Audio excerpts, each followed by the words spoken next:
یہ کہتے ہیں کہ ایک 10-11 سالہ بچہ اگر نماز پڑھ رہا ہے تو بعض لوگ آ کے اس کو ہٹا کے سائیڈ میں کر دیتے ہیں اور خود نماز پڑھنا شروع کر دیتے ہیں. کیا حکم شرع ہوگا؟ کیا بچے کی نماز رہے گی یا ٹوٹ جائے گی؟ لیکن پہلی بات تو یہ کہ اگر بچے کے 3 قدم انہوں نے چلوا دیے، ہٹایا بچے نے 1 2 3 قدم، تو بچے کی نماز ٹوٹ گئی، اسے دوبارہ نماز یعنی نیت دوبارہ باندھنی ہوگی.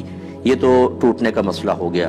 آپ ذرا جو جتنے ہمارے بزرگان دین سن رہے ہیں وہ ذرا سماعت فرمائیں.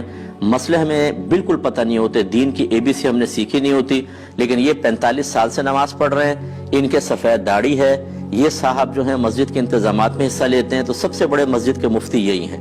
یہ جو کریں گے وہ صحیح کریں گے. اب اچھی طرح سمجھ لیں کہ شرعی مسئلہ کیا ہے. یہ یاد رکھیں کہ جو نیت کا اہل ہو، جس کو شریعت نے جس کی نیت کو ویلڈ مانا ہے، وہ مسلمانوں میں 7 سال کا بچہ ہوتا ہے. یعنی جب وہ 8ویں سال میں لگ جائے تو وہ باقاعدہ نیت کا اہل کہلاتا ہے. اس سے چھوٹا بچہ جو ہوتا ہے اگر نماز کی نیت باندھ بھی لے تو اس کی نماز نہیں کہلاتی، کیونکہ وہ نیت کا اہل نہیں ہے.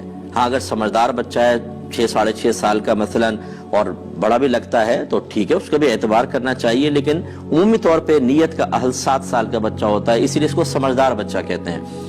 یہ اعلیٰ حضرت امام علیہ سنت دیگر اکابرین نے فرمایا کہ اگر تو بچے جماعت کے ہونے سے پہلے ہی 2-4 جمع ہیں تو ترتیب یہ ہوگی کہ پہلے بڑے ہوں گے پھر بچے پیچھے کھڑے ہوں گے. لیکن اگر ایسا نہیں ہے، 7 سال سے بڑی عمر کا بچہ اور وہ صف کے بیچ میں کھڑا ہو گیا، کہیں پر بھی کھڑا ہو گیا، تو چونکہ وہ نیت کا اہل ہے، اور جو نیت کا اہل ہوتا ہے وہ جماعت میں مکمل طور پر شامل ہونے کی صلاحیت رکھتا ہے، اور اس سے قطع صف نہیں ہوگی. قطع صف اس سے ہوتی ہے، صف کٹتی اس سے ہے جو نیت کا اہل نہیں ہوتا. تو اتنا چھوٹا بچہ اگر شامل ہوتا تو اس کو پیچھے کر سکتے تھے، لیکن جو 7 سال کا بچہ ہے وہ تو نیت کا اہل ہے، جہاں چاہے کھڑا ہو جائے. اب یہ صاحب آ کے اس کو پیچھے کرنا شروع کر دیتے ہیں. کیوں کر رہے ہیں آپ یہ بتائیے؟ کہاں سے آپ نے شرعی مسئلہ سنا کہ 7 سال کا بچہ کو بھی آپ پیچھے کریں گے؟ اور بعض تو اس سے بڑھ کر ایک نادانی کو ثبوت دیتے ہیں. بچوں کہتے ہیں بیٹا صف کے کونے میں چلے جاؤ.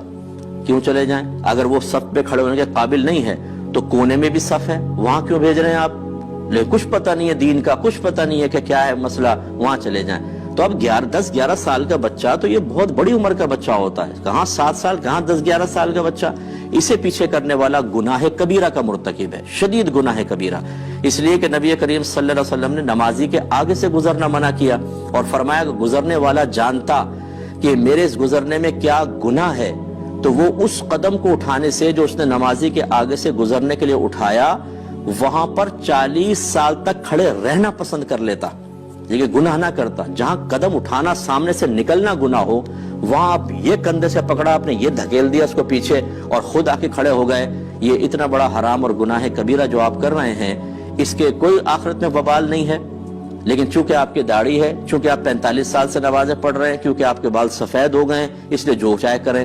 تو اس لیے جو ہمارے ایسے بزرگ سن رہے ہیں، کوئی میرا خدا نہ خواستہ کسی کی تحقیر کرنا مقصود نہیں ہے، لیکن جو جہالت کا مظاہرہ کرے گا اس کو عزت دینے کا بھی شریعت نے حکم نہیں دیا ہے.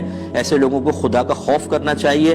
اور بچے ویسے ہی ہمارے مسجدوں میں نہیں آتے، یہ اس قسم کے لوگ جو ڈانٹ ڈپٹ کے ادھر جاؤ، کونے میں جاؤ، کیوں بیچ میں کھڑے ہوئے، پیچھے دھکا دے رہے ہیں، بچے مایوس ہو کے چلے جاتے ہیں. اس سے بہتر ہے کہ آپ مسجد میں نہ آئیں، کیونکہ آپ کو پتہ ہی نہیں کہ کیا کرنا ہے کیا نہیں کرنا، آپ الٹا گناہگار ہوں گے. آخری وقت اپنا وہاں پہ اپنے گھر پہ اللہ اللہ کریں، یہ زیادہ بہتر ہے آپ کے لیے. چہ جائے کہ آپ بغیر علم کے مسجد میں آ کے فتنہ فساد کریں. بعض اوقات بچے اتنا شور نہیں کرتے جتنے اس قسم کے لوگ شور مچاتے ہیں. اتنا شور ہوتا ہے، چیخ چیخ کے بچوں کو کہہ رہے ہوتے ہیں. بھائی اگر وہ بچے شور مچا رہے ہیں مسجد میں، غلط کر رہے ہیں، لیکن آپ جو ڈبل شور مچا رہے ہیں وہ تو خلاصہ کلام یہ ہے کہ برا نہ مانیں. ہمارے الفاظ بعض اوقات آپ کو سخت محسوس ہوں گے، لیکن اگر نبی کریم صلی اللہ علیہ وسلم ایسی چیز ملاحظہ فرماتے تو آپ اسی طرح جلال میں تشریف لاتے ہیں. اصل میں ہم نے تو پڑھی نہیں حدیثیں، سرکار کی رحمت کے واقعات تو پڑھے ہیں، ذرا جلال کی بھی پڑھ لیں کہ نافرمانی رب پہ سرکار صلی اللہ علیہ وسلم کس طرح جلال میں تشریف لاتے تھے. یہ اس وجہ سے ہماری مسجدوں کا بیڑا غرق ہو چکا ہے.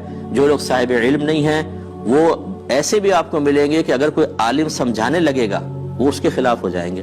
نہیں، ہم جو کر رہے ہیں وہ صحیح کر رہے ہیں، آپ غلط کہہ رہے ہیں. صرف اپنی ایگو، انا، صرف اپنا وہ پن، بڑا پن، اور یہ سوچنا کہ اگر میں ان کی مان لوں گا تو پوری مسجد کہے گی آپ کو تو پتہ نہیں تھا. اس آپ نے آپ کو جھوٹی عزت کے دائرے میں لانے کے لیے اور جھوٹی حقیقی ذلت سے بچانے کے لیے اس طرح کے معاملات. تو بہرحال ایسے بچوں کو بالکل نہ روکا جائے. جو تھوڑے بہت 7 سال کے اوپر ہو گئے ان میں کوئی شعور و سمجھ ہے ان کو نہ روکیں، ورنہ پھر ذرا سخت ہو گیا نا، جیسے نرم ٹہنی کو آپ جیسے چاہیں موڑ لیں، بڑی ہو جائے موڑنا مشکل ٹوٹ جاتی ہے۔ بچوں کو پہلے نہیں لائیں گے پھر گھسیٹنا شروع کریں گے، مسجد کی طرف پھر نہیں روک کریں، لایا کریں۔ حضور کے دور میں بھی آتے تھے، باقی پیچھے صاف ہو، مرد ہوں پیچھے بچے ہوں، اس کے بعد عورتیں، ٹھیک ترتیب تو یہ ہے۔